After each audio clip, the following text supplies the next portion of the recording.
찬양대 중청단 감사합니다.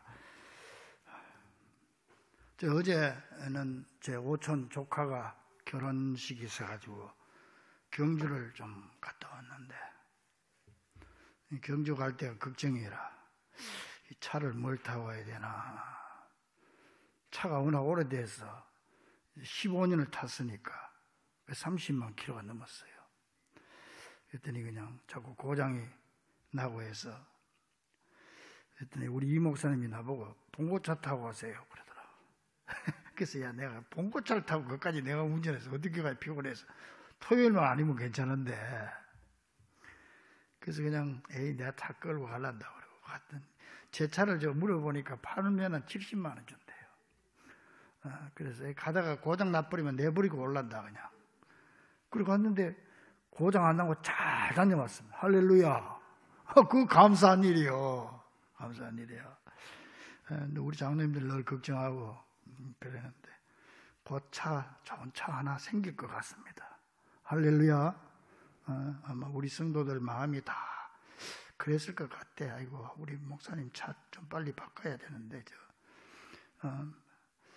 뭐 그런 마음이 다 있었을 건데, 하나님이 응답해 줄 것 같습니다. 근데 이제 문제 뭐냐면은, 그 신부가 없는, 주례자가 없는 결혼식을 하더라고요. 요새 뭐 그게 유행이라. 그래가지고 그냥 뭐 신부, 이제 내 사촌 동생이 신부 아버지인데, 신부 아버지가 한마디 하고 신랑 아버지가 한마디 하고 뭐 이러더라고. 근데 난 내 사촌 동생이 그 신부 아버지가 나가서 하는 말이 그래요. 신부 보고, 네 어릴 때는 말이지, 나는 절대 시집 안 가고 아빠하고 평생 산다 하더니, 네 오늘 보니까 새빨간 거짓말이구나. 그러더라고. 그리고는 나는 결혼하면 나는 주례할 때도 애를 많이 낳으라고 얘기하는데, 이거는 또 아빠가 또 그러더라고요. 너 요새가 세상이 어렵고 힘드니까 애 많이 낳지 마라. 그렇게 얘기해요. 그래서 제가 왜 저런 얘기를 하나 그랬더니, 절대 많이 낳지 말고 그냥 4명이나 5명만 낳아라. 그래서 얘가 좀 유머가 있다 그런 생각했어요. 그럼 제가 이제 여러분들에게 오늘 이제 겸사겸사 드리고 싶은 말씀은 뭐냐면은, 주례 없는 결혼식을 하면 안 된다는 거예요. 여러분들이 알고 있어야 돼요. 우리 특히 청년들, 교인들은 반드시 목사가 주례를 해야 되는 거예요. 목사 주례자가 없는 결혼식은, 이걸 신학자들 연구를 했어요. 요즘 그 유행이 막 되니까. 연구를 했더니 결론이 뭐냐? 그건 하나님 없는 결혼식이라는 거예요. 서약을 할 때 누구한테 서약하는 거예요?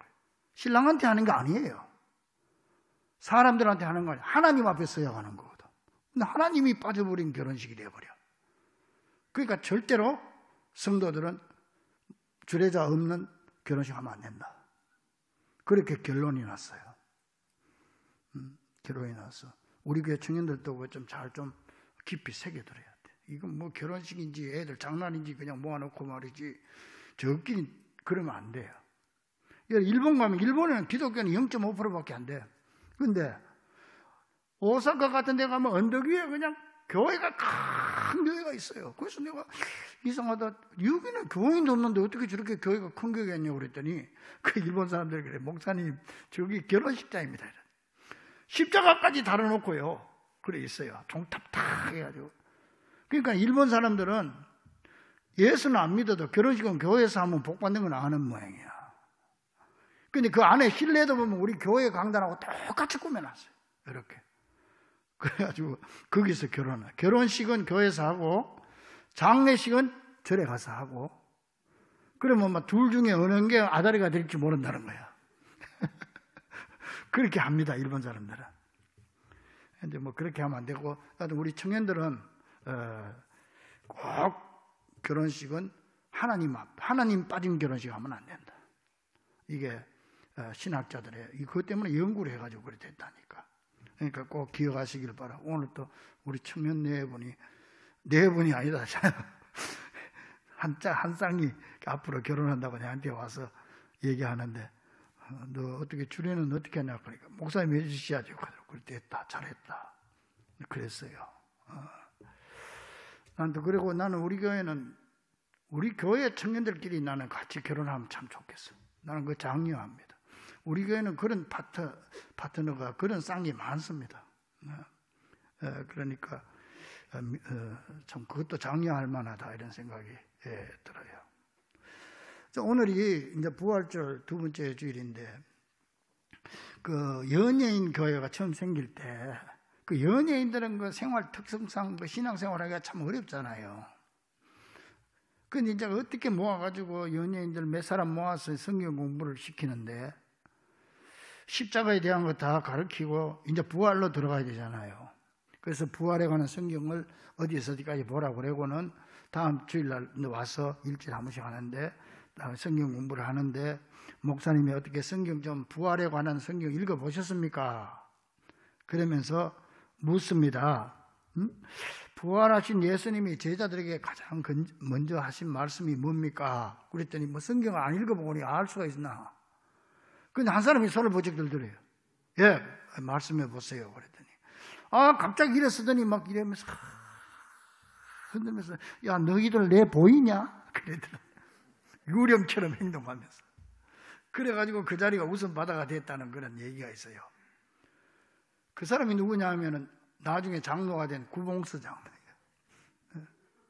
구봉서 장로가 그렇게 했다는 거예요. 여러분 지난 주일 이제 주님께서 부활하셔가지고 주일 이제 막달라 마리아와 새벽에 다른 여자 두 사람이 예수님이 시신에다가 향품을 바르려고 갔잖아요. 무덤에 가면서 걱정이라 그 무덤은 돌문을 큰 문을 닫아 문을 막아놨어요. 막아놨는데 이거 돌문을 누가 치우냐 우리가 어떻게 치우냐 걱정을 하고 왔는데 아니 가보니까 돌문이 열려져 있는 거예요. 옮겨져 있는 거예요. 그리고 돌문 위에는 천사들이 앉아있고 이러니까 막 이거 여자들이 그 새벽녘에 무덤에 가가 그랬으니 얼마나 놀랐겠어요. 그래가지고 어떻게 해서 안에 이렇게 보니까 이 유대 나라는 그 무덤이 굴 같은 데다가 이렇게 그냥 놔두거든요. 동굴 속에. 그 안을 쳐다보니까 시신이 없는 거야. 예수님 시신이 안 보이는 거야. 그 얼마나 겁이 났겠어. 그러니까 이제 그때 제자들한테는 도망을 가는 거예요. 그때까지 이제 제자들이 뭐 겁이 나니까 이제 방에다가 문을 걸어 잠궈 놓고 떨고 있었거든요. 그러니까 제자들한테는 도망가는데 한참 가다 보니까 앞에 누가 서 있는 거예요. 그러니까 이 여인들이 엎드려가지고 동산지기인 줄 알고 아이고 동산지기님 우리 예수님 시신 어디 딴 데 치워놨으면 좀 가르쳐 주세요. 이제 그렇게 얘기한 거예요. 그랬더니 동산지기가 아니라 가만히 보니까 예수님이 살아서 계시는 거야. 예수님께서 그 하실 말씀이 네가 평안하냐 그걸 보니까 예수님이야. 그 마리아가 예수님을 만지려고 하니까 날 만지지 마라 아직은. 그리고 제자들한테 가서 갈릴리로 가라고 그래라. 내가 거기서 만날 거야. 그렇게 얘기하는 거야.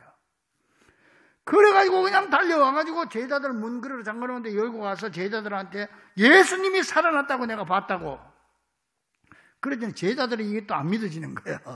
그러니까 베드로가 하고 딴 제자 한 사람하고 베드로가 야 우리 한번 가 확인해보자. 그래가지고 예수님 무덤에 이제 베드로하고 딴 제자가 가는 거야. 가서 보니까 진짜 돌문이 열려있고 예수님 시신 눕혀놨던 자리에 보니까 시신에서 세마포만 그대로 있는 거야. 지난주에 말씀드렸지만은 수증기가 증발하듯이 세마포에서 시신만 쏙 빠져나고 손댄 흔적이 하나도 없이 그대로 딱 있는 거예요. 그래서 이 베드로가 제자들한테 돌아와가지고 야 진짜 예수님은 부활하셨다. 살았다. 우리가 직접 보고 왔다. 그렇게 얘기를 하는데 다른 제자들은 도저히 믿겨지지 않는 거예요. 사실 그거 믿는다고 하는 게 그거 참 어렵겠습니까? 그랬는데요. 그 자리에 예수님이 딱 찾아오신 거예요. 지난주에 말씀드렸지만은 예수님은 나사로나 뭐 다른 사람 죽었다가 산 사람처럼 소생한 거, 그건 소생한 거라고 그랬죠. 소생한 게 아니고 예수님 부활했기 때문에 완전히 변화됐단 말이에요. 그 시공을 초월하게 되고 하니까 예수님이 문을 걸어 잠가놨는데 문 열지 않고 그냥 그대로 싹 방 안에 나타나신 거예요. 깜짝 놀랐죠. 얼마나 놀랐겠어요. 그러면서 두려워 떠는 제자들을 향해서 예수님께서 너희에게 평강이 있을지어다. 그렇게 얘기하고는 못자국 난 손과 발을 다 이렇게 보여주시고, 그리고 또다시 21절에 보니까 너희에게 평강이 있을지어다. 그렇게 얘기하고 싹 사라져버리는 거예요. 근데 이때 마침 이 자리에 예수님 제자 중에 도마가 어디 뭐 볼일 보러 갔는지 없었어. 그 나중에 도마가 들어오니까 제자들이 야, 예수님이 살아가지고 여기 오셨다. 와서 우리가 다 봤다. 그랬더니 도마가 안 믿네. 야, 그런 소리 하지 마라. 25절 중반절에 보니까 내가 그의 손에 못자국을 보며 내 손가락으로 그 못자국에 넣으며 내 손을 그 옆구리에 넣어보지 않고는 믿지 아니하겠노라. 여기까지가 지난주일 저녁에 있었던 얘기입니다. 지난주일 저녁에.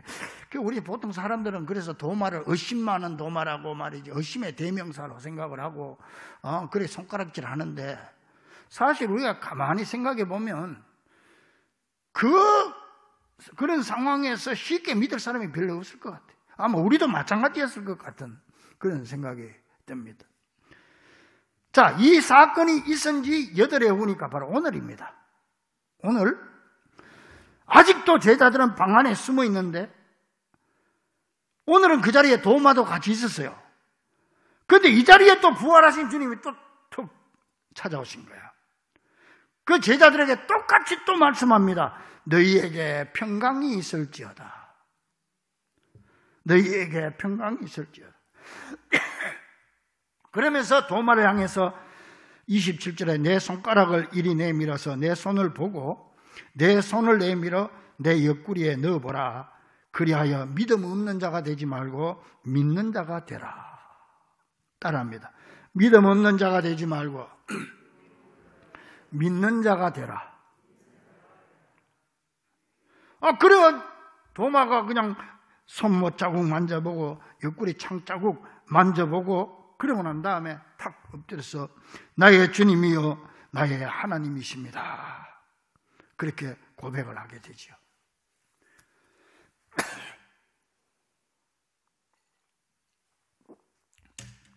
그때 주님께서 29절에 보니까 말씀하시기를 너는 나를 본 거로 믿느냐?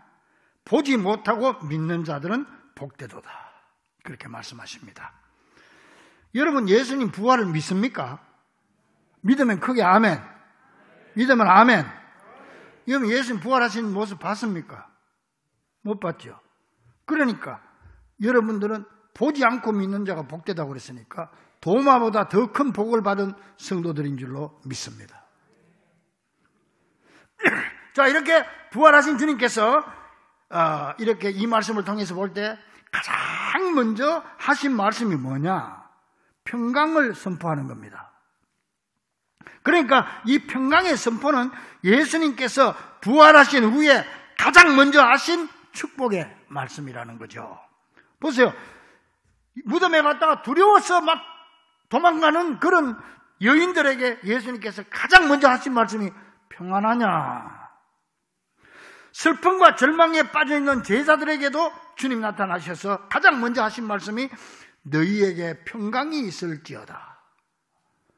또 낙심 가운데서 의심하는 도마에게도 가장 먼저 하신 말씀이 너희에게 평강이 있을지어다. 왜 우리 주님은 부활하신 후에 가장 먼저 이 평안을 선포했을까요? 인간들이 이 세상에 살아가면서요, 가장 필요한 게 평안이기 때문에 그렇습니다. 여러분, 아무리 돈이 많아도 마음에 평안이 없으면 복이 아니에요. 아무리 건강하다고 해도 마음이 편해야 돼요. 마음에 평강이 있어야 돼요. 아무리 높은 권세를 가지고 높은 자리에 있다 할지라도 평안이 없으면 그는 행복할 수가 없는 거예요. 아무리 학식이 많고 좋은 집을 가지고 좋은 음식을 먹어도 마음에 평안이 없으면 아무런 필요가 없는 거예요.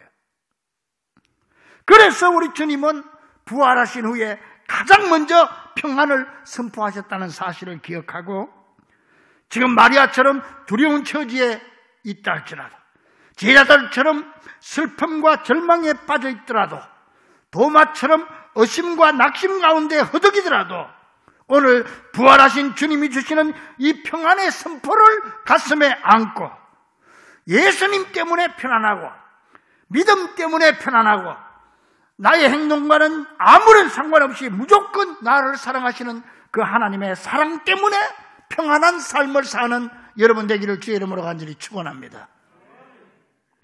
그래서 빌립보 4장 6, 7절에 아무것도 염려하지 말고 다만 모든 일에 기도와 간구로 너희 구할 것을 감사함으로 하나님께 아뢰라. 그리하면 평강의 하나님이 너희 생각을 지키시리라.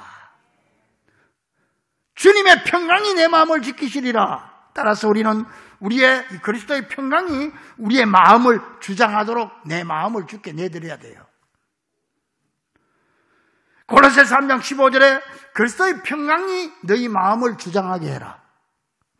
주님의 평강이 너희 마음을 주장해라.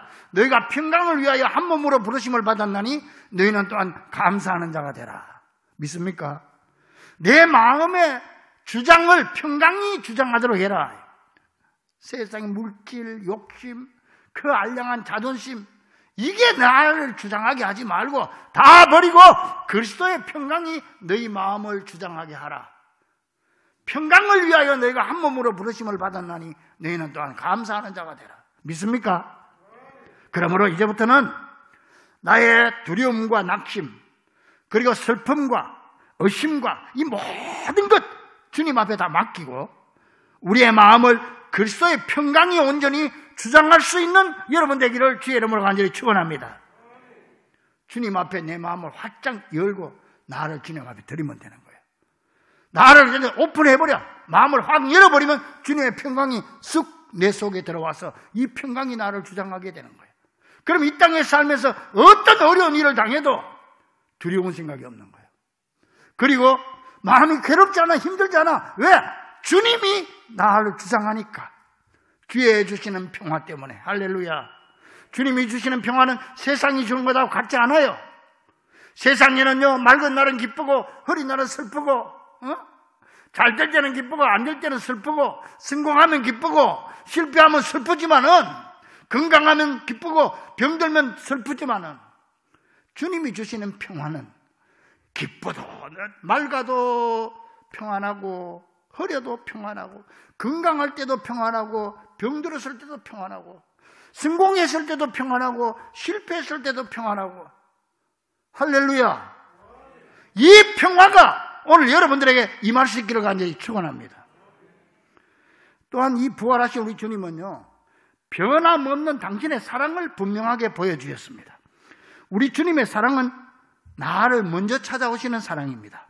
그래서 우리 주님은 친히 제자들과 도마를 찾아가셔서 못 박힌 손발 그리고 창자국에 찔린 옆구리를 보여주시면서 내 손가락을 이리 내밀어서 내 손을 보고 내 손을 내밀어서 내 옆구리에 넣어보라고 하시면서 변함없고 자상하신 사랑을 보여주신 것입니다. 그러니까 우리를 향한 주님의 사랑은요, 우리의 행동과는 전혀 상관이 없습니다. 내가 신앙생활 잘해야 날 사랑하고 내가 조금 예배 몇 분 빠지면 날 미워하고 그런 게 아니에요. 우리의 행동하고 주님의 사랑은 전혀 관계가 없어요. 무조건적으로 우리를 아무것도 따지지 않고 우리를 사랑하신다. 그래서 주님의 사랑은 무조건적인 사랑이에요. 무조건적인 사랑. 그래서 로마서 8장 35절에 누가 우리를 그리스도의 사랑에서 끊으리요? 환난이나 공고나 박해나 기근이나 적신이나 칼이랴. 무슨 말이야? 내가 하나님을 사랑하는 것보다 하나님 먼저 나를 사랑했고, 내가 하나님을 알기 전에 하나님이 나를 먼저 선택해 주셨기 때문에 하나님이 나를 사랑하는 사랑은 세상에 그 무엇도 끊을 수 없다. 내가 주님을 향한 사랑이 아니고 하나님이 나를 향한 사랑을 끊을 수가 없다. 할렐루야. 적신이나 죽음이나 칼이랴. 뭐야? 죽음이 와도 끊을 수 없다. 어떤 것도 끊을 수 없다. 그래서 아버지 하나님께서는 오늘 도마를 찾아오셨고 그 실수 많고 흠집 많은 도마에게 한마디 말씀할 만도 하잖아요. 야, 네 말이야 그때 도망가고 말이지 그러더니 뭐 이렇게 한마디 할 수 일체 그런 얘기 없어. 도마의 잘못에 대해서 일체 타치하지 않아. 여러분 이 도마를 보세요. 예수님이 잡힐 때 주랭랑 쳐가지고 도망간 배신자 아닙니까? 따지면 그렇지요. 또 예수님이 살아계실 때 여러분 죽었다가 살아난다고 얘기해도 귀 밖으로 듣고는 또 다른 제자들이 부활하신 주님 이 자리에 오셨다 그러면 그거 믿어야지. 그 끝까지 고집을 부리고는 내가 눈으로 직접 보고 손으로 만져보기 전에는 안 믿는다고 고집을 피우던 의심 많은 사람 아닙니까? 그런 도마였지만 우리 주님은 한마디도 꾸짖지 아니하시고 다 이해하시면서 끝까지 그를 감싸주시고 사랑하심으로 도마야 제발 믿음 없는 자가 되지 말고 믿는 자가 되라. 네가 아무리 그래도 나는 너를 끝까지 사랑한다. 이런 말씀을 볼 때 이 변덕 많고 연약하고 의심 많은 나 같은 사람도 하나님은 결코 외면하지 않겠구나. 그런 용기를 가지게 됩니다. 사실요, 지금 나의 모습이 꼭 도마의 모습 비슷하지 않습니까? 내가 바로 십자가 앞에서 도망친 도마요, 의심하면서 믿지 않았던 도마요, 부활하신 예수님을 믿지 못하여서 꼭 만져보고 손을 넣어봐야 믿겠다는 도마. 그 사람이 바로 나의 모습이 아닙니까? 이런 못난 우리도 주님은 끝까지 버리지 아니하시고 언제든지 외면하지 아니하시고 끌어안아 주시고 그득그득 확신을 주시고 용서해 주시는 우리 주님의 사랑을 깊이 깨닫고 오늘 그 주님이 주시는 그 사랑을 마음을 활짝 열고 주님의 사랑을 받아들여 주님 품에 편히 안기는 귀한 성도들이 되기를 주의 이름으로 간절히 축원합니다. 주님 앞에 나를 던져버려. 주님 앞에 맡겼어요. 여러분 부정한 것 주님 다 알고 있어요. 중요한 건 내가 나 되는 거예요. 나의 나 되는 것. 허위, 가시, 껍데기 다 벗어버리고 주님 나 원래 이런 사람입니다. 내 모습 이대로 주봐도 없어서 주님은 다 받아줄 준비가 됐어요. 그래 내 그럴 줄 알았어. 그렇게 하시는 거예요. 저는 여러분 여기 새벽에 와서 기도할 때 어저께 새벽에 기도하는데 이 말씀이 생각나서 얼마나 감격했는지 몰라. 아가서 2장 6절을 보니까요, 그가 왼팔로 내 머리를 고이고 오른팔로 나를 안는구나. 야, 나 이런 말씀 성경에 있어도 평소에 잘 생각을 안 했는데 그날따라 은혜가, 야 주님, 부부 사랑하는 신혼부부가 왼팔로 내 머리를 고이고 오른팔로 나를 안는구나. 주님이 우리를 그렇게 안아주신대요. 할렐루야. 나는 기도하는 시간이 주님 품에 안기는 시간입니다. 주님 안깁니다. 주님 품 안에 안기면 얼마나 따뜻하고 좋은지 몰라. 포근하고 주 예수 넓은 품에 나 편히 안겨서 그 크신 사랑 안에 나 편히 쉬겠네. 영광의 들을 지나 저 푸른 바다 건너 천사의 노랫소리 내 귀에 들리네.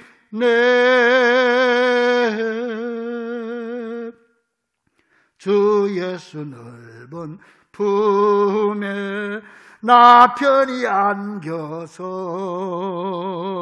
그 크신 사랑 안에 나 편히 쉬겠네. 할렐루야. 주님 품에 푹 안기는 거예요. 슬픔과 걱정, 근심, 염려 다 주님께 맡기고 어린아이처럼 거듭 주시는 주님의 사랑 안에 온전히 거하고 주님 품에 깊이 안기는 여러분 되기를 간절히 축원합니다. 이렇게 우리가 예수님의 사랑의 품에 안기면 주님께는 우리에게 믿음을 선물로 줍니다. 믿음을 선물로 줘요. 주님은 도마에게 상태를 확인시켜 주신 다음에 믿음 없는 자가 되지 말고 믿는 자가 되라. 이 말씀 무슨 말이냐? 내가 너에게 더 큰 믿음을 선물로 주겠다. 내가 무슨 자격이 있어서 받는 게 아니라 주님 품에 안기기만 하면, 내 마음을 주님 앞에 오픈하고 활짝 열기만 하면 주님이 나한테 들어와서 다 믿음을 주신다는 거예요. 이렇게 믿음도 하나님이 우리에게 주는 선물인데, 이 큰 믿음을 선물로 받은 도마는 믿음을 받고 나니까 주님 앞에 탁 엎드려서 고백하는 28절. 도마가 대답하여 이르되 나의 주님이시요 나의 하나님이시니이다. 이런 고백이 있는 자에게 부활하신 주님은 새 생명을 얻게 해주시는데, 31절 하반절에 보니까 또 너희로 믿고 그 이름을 힘입어 생명을 얻게 하려 함이니라. 무슨 말이냐? 이런 믿음의 고백이 있는 자에게는 이 세상에서도 평강의 삶을 주시고 저 하늘나라의 영원한 생명도 허락해 주신다는 말입니다. 보세요, 여러분. 부활하신 주님은요, 의심하는 도마를 직접 찾아, 도마가 예수님한테 찾아와가지고 예수님 내가 잘못됐습니다, 그때 도망가고 배신자입니다, 그래야 될 거 아니에요. 그런데 예수님이 배신자 제자들을 찾아왔고 도마를 찾아왔어요. 그랬죠? 그것도 찾아와서 믿어야지. 그것도 안 믿는 도마에게 자상하신 사랑으로 상처까지 직접 만져봐라, 옆구리도 진짜 한번 여기 만져봐라, 그렇게 하시고 그 사랑을 확인하게 하신 다음에 내 또 믿음을 선물로 줘가지고 그 믿음을 보시고 참 생명을 주십니다.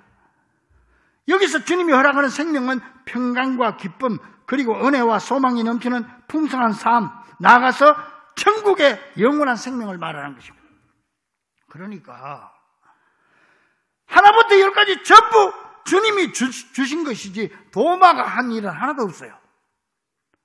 도마가 여기서 잘한 게 뭐가 있어요? 근데 주님이 다 이것저것 하나 둘 셋 넷 다 줘가지고 풍성한 생명을 얻도록까지, 영생을 얻는 천국 축복까지 허락해 주시는 거예요. 도마는요 그냥 받아들인 것밖에 없어. 여러분, 바로 이게 복음입니다. 내가 뭘 해서가 아닙니다. 주님이 주시는 걸 받아들이는 게 복음입니다.